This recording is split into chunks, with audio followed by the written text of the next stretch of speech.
I guess I don't know if we're going to go there because we might as well, right? Okay. Well, it's interesting. For starting 2019, I started posting things on Instagram. That's how I got my stuff out. Then I was going on podcasts. Now we have the podcast, right?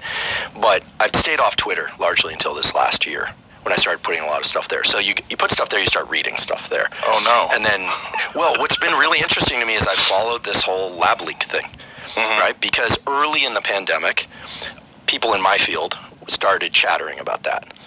I love exotic animals, not to own them, right? But I'm really interested in animal conservation. And so the pangolin is an amazing animal. They pinned it on the pangolin early on, right? And there were articles published in good journals, several of which I'm on the editorial board for.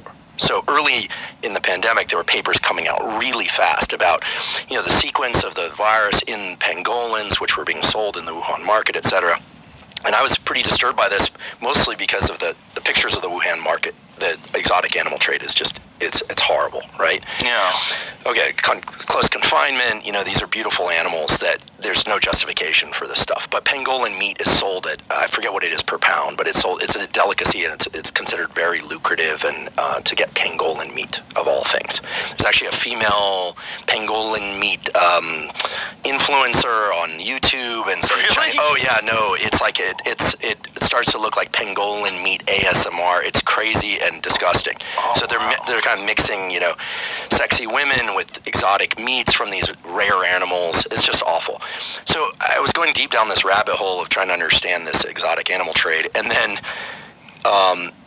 there was chatter in my field about the fact that one of the members of the laboratory in Wuhan that was working with these, very high restriction viruses, had done her training in the United States, which is true, has a master's degree, but was running a laboratory, which is unusual, right? Typically, the head of a laboratory is someone with a PhD, MD, or both. Very rare for a so-called PI, a principal investigator, like me, or another Matt Walker, for instance, principal investigator, to have less than a PhD.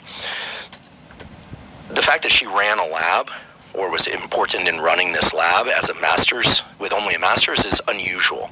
And then there was a lot of chatter in my field about the idea that it might have something to do with the fact that her significant other was a member of the Chinese Communist Party. And so, that laboratory had deep ties to the government and vice versa. And that's true of all laboratories in China, all laboratories.